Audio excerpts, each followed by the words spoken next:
You wanted drama, we're giving drama.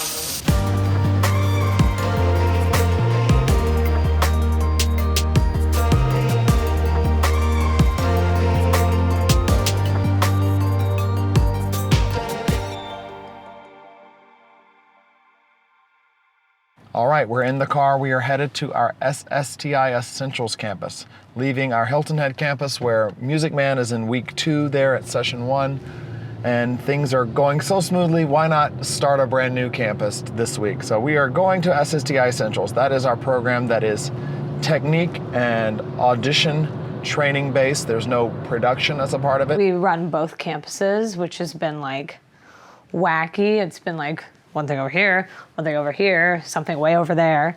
And there's a lot of distance in between our 2 campuses, so that's been lots of driving. And that's probably been the most difficult part of it, is just managing 2 things that we can't always have eyes on at all times. I start every day by going to the Hilton Head campus.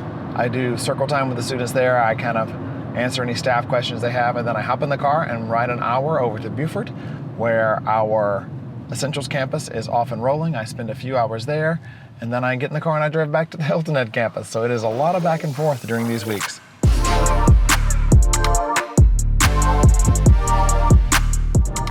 The design of SSTI Essentials is that there is a measurable difference in the education a student receives in a afternoon masterclass with a college professor versus 2 weeks of working consistently day in and day out with these professionals. Our Essentials campus is run by Anders Bandy, who has been a very popular staff member at SSTI for the last 6 summers. So popular, in fact, that she has her face on a t-shirt, which is the stuff that makes an SSTI legend. Once you're on a t-shirt, you are christened as the Mount Rushmore of SSTI, and she's definitely reached that level.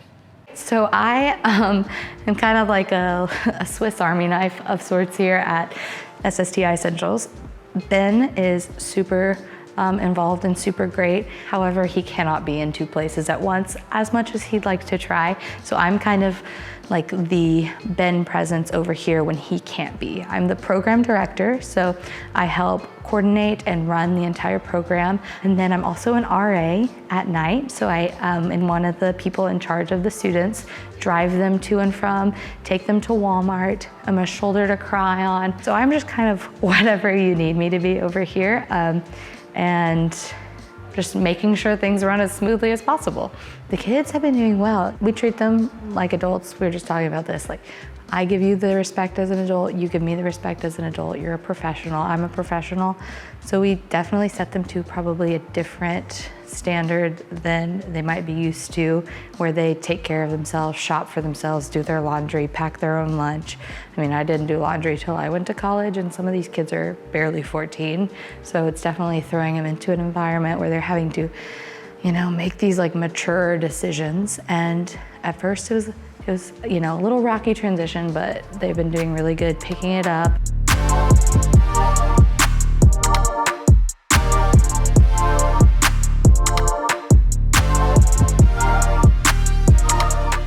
When I was a student at SSTI, it was the musical theater program, and that was it. And we stayed in this rented beach house called the Big House, and it was a whole thing. But they only had the musical theater program, and I think the junior program when I was here. But since then, they've developed this whole other program. And something specifically that is exciting to me about Essentials is that I'm actually heading over to teach a class tonight. Because it's so focused on college and stuff, I'm leading a panel over there with a few of our staff members and myself who are currently in BFA musical theater tracks in college or recently out of those tracks. And so I'm going over there to talk about college in general, but mainly IU, Indiana University, Fists and Blades, which I'm really excited about. It feels it's gonna be kind of weird to be on the other side teaching, but I'm excited.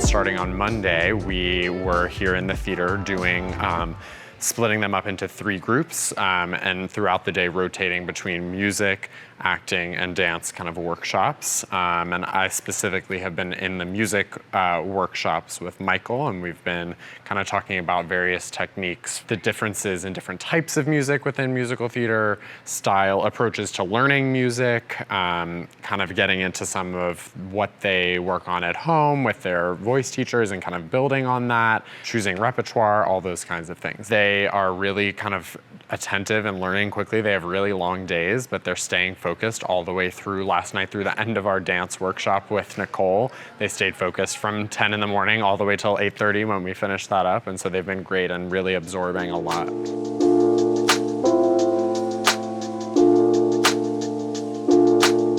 The other day, Ben and I were talking about how well this session's been going, how it was smooth sailing, and we were doing great. Cut to like 4 hours later, and I wake up to you banging on my door, and the fire department is at housing. Well, wait, there's more before that. 2 in the morning, you guys. We are fast asleep. Everyone nestled, snug in their beds. Okay, I get a phone call from Chase Dietrich, our lead carpenter here at SSTI. And this phone call, he called me one time, I ignored it. He called me a second time, I ignored it again. And then by the 3rd time, I pick it up and he's like, hey, look at this. There's water coming from my ceiling. Does this happen to everybody? So I wake up in a panic because like all this water is in their apartment. I go in there, there's water everywhere. And I'm like, well, where's it coming from, right? And so we go upstairs to a student apartment right above it. We knock on the door. As soon as we open it, water comes out everywhere. The students are both asleep. And the cops are like, oh, there's a lot of water here. I think the apartment might be flooded. And I was like, really? Maybe? So we woke both of those students up and they were just like, oh my gosh, there's water everywhere. We went to our room and Ben came over at like 3 in the morning. So it's 4 o'clock in the morning, and I just get a text message that says, or begins with, "Hi Ben, the fire department's here," which is really, as a summer program director, one of the worst ways to start a text. And apparently one of the apartments is flooded and is ankle deep in water. And because it was the middle of the night, nobody knew that the HVAC unit was flooding until it started raining on the apartment below. So the fire department's there, the police department is there, the campus housing director is there.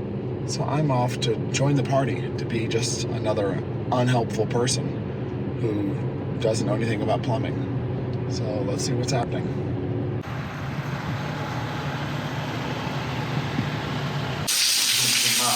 Half of the kids don't know this is happening, right?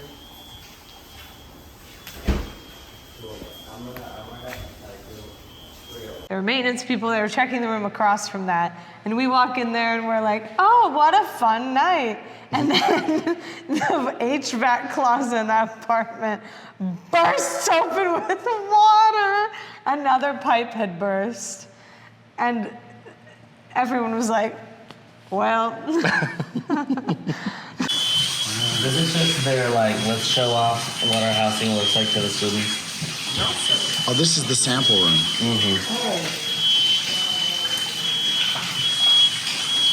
The funniest part about it is that when we get to the RA's room where the 2 students whose room had been flooded, they were in there snug as a bug in a rug on like the carpet in blankets. The RA Amy had moved their room sign into her living room, and they were having movie night watching the 2nd episode of the docu-series. Yeah. Just like nothing had happened. Their little room sign was there and Amy was like, this is your home now. Turns out it was only their home for like 4 or 5 hours until we could move them into another room, but. I know, now they're permanently in another room. The rooms that got flooded are like out for the rest of the summer. It's all good. It was kind of fun. Perhaps the most disappointing thing of this all was that there's a Cracker Barrel across the street and the flood didn't happen late enough into the morning that we could have gone over and had breakfast. It's 5 a.m. and the Cracker Barrel doesn't open until 7, so no biscuits for us, but maybe we'll get a little bit of sleep. So like that was a funny happenstance that happened. But if we can make it through the great Jasper flood of 2022, we can make it through Tech Week. Fingers crossed. But the real moral of the story is that it's all Ben's fault because he jinxed us. True. True.